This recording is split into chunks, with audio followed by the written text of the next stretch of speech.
কেমন আছেন সবাই? হাওড়া স্টেশন যাচ্ছি আমরা। ব্রিজটা দেখে তো বুঝতেই পেরেছো, আমার আর বলার দরকার নেই। তো আমরা হাওড়া রেলওয়ে স্টেশনে এসেছি শ্বশুরবাড়ি যাওয়ার জন্য। শ্বশুরবাড়ি আর বাপের বাড়ি একটাই জায়গায় আমাদের। তো দেখো, তোমাদের সাথে কথা বলতে বলতে রেলওয়ে স্টেশনেও ঢুকে গেছি। ট্রেন থেকে নামবো, ব্যাগ নামানো হচ্ছে। ছেলেদের বললাম যে আপনি এগিয়ে যেতে, বৃষ্টি হয়েছিল, জল চারিদিকে।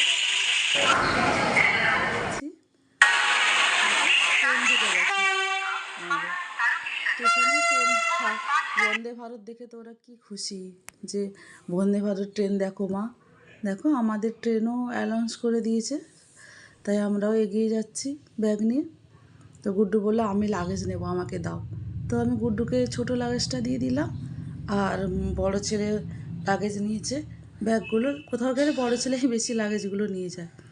দেখো ছেলে এগিয়ে যাচ্ছে লাগেজ নিয়ে, বড় ছেলে। আমাদের ট্রেন ঢুকে গেছে, তাই আমরা স্টেশনের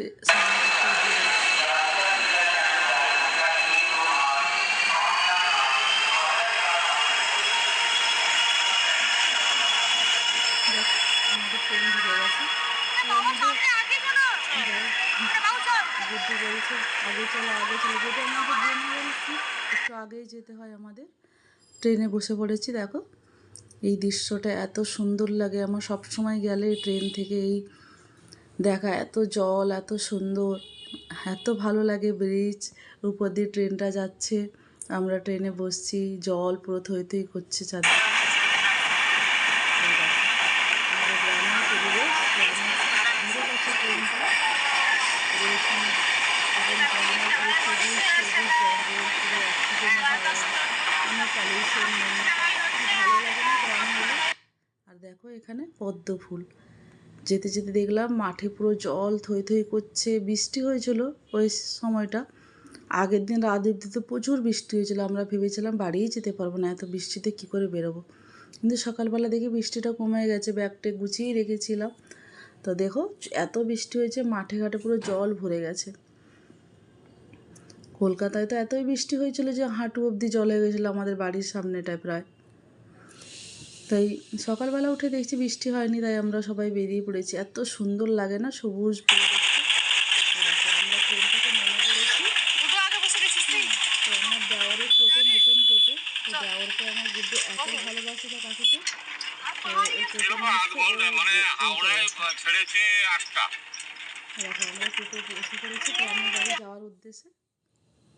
এই দেখো আমি বাড়ি এসে রেস্ট নিয়ে একটু ঘুমিয়ে গেছিলাম দুপুরে খাওয়া দাওয়া করে। তারপর রাত্রেবেলা হয়ে গেছে, এবার সবাই একসাথে হয়ে গেছি। এবার রাত্রেবেলা সবাই আমার হাতে পকোড়া আর চিলি চিকেন খাবে।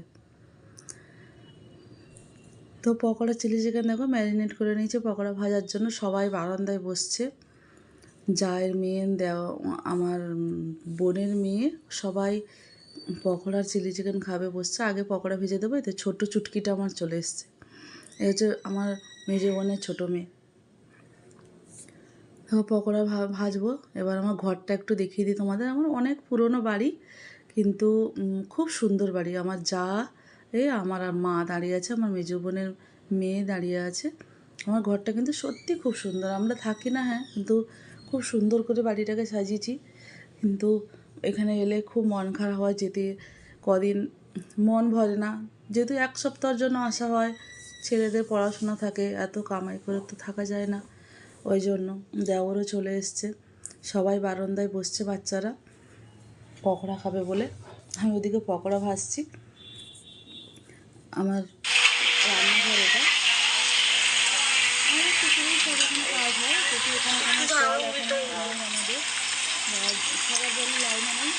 তো পুকুরে গিয়ে সব আমরা কাজ করি। পুকুরটাও আমাদের খুব সুন্দর, ঘরের কাছে আমরা পুকুর পুরো ঘরের আমি পুকুর দিয়ে দেবো আবার বাড়ি গেলে। দেখো পকোড়া ভাজা হয়ে গেছে, গুড্ডুকে দিচ্ছি। গুড্ডু সেই এত ভোরে উঠেছিল, ও সেই দুপুরে খেয়ে ঘুমিয়েছে আর উঠতে পারছে না। ঘুমিয়ে ঘুমিয়ে বলছে পকোড়া আমার খুব ভালো হয়েছে, উঠছেই না। এখানে দেখো যা বসছে, মা দাঁড়িয়ে ছিল, একটু হেল্প করছিল আমাকে। তারপরে আমি এলাম, না মা আমি করছি দাও। দেখো বাচ্চাদেরকে সবাইকে পকোড়া হাতে দিয়ে দিয়েছি, ওরা খাক, ততক্ষণে আমি আর একটু কাজ এগিয়ে নিই। দেখো পকোড়া ভাজা প্রায় হয়ে এসছে, সবাইকে দিয়েছি খাক, ততক্ষণে আমি চিলি চিকেনটাও বানিয়ে নিই। গুড্ডু এবার উঠে পড়েছে, তোমরা গুড্ডুকে তো সবাই চেনো। আর আমার এই দোলনাটা সবার এত প্রিয়, আমি অনেক বছর আগে এই দোলনাটা এনেছিলাম। দোলনা একজন বসে উঠতে না উঠতে আরেকজন চান্স, কে উঠবে তারপরে কেউ বসবে। দেখো আমার মা বসছে,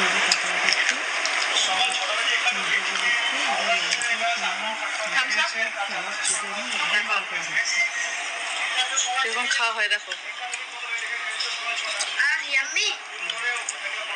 আহা কাঁচা লঙ্কা দিয়ে একদম সব মেরে দিচ্ছে রে। দেখো সবাই কি ভালো পকোড়া খাচ্ছে না, সবার খাওয়ার থেকে বড় কথা আমরা সবাই একসাথে হয়েছি, সেটাই আনন্দ। হয়ে গেছে, হ্যাঁ মানে তাই আসছে বাবু যাবে। তোমাদেরকে দেখাচ্ছি না,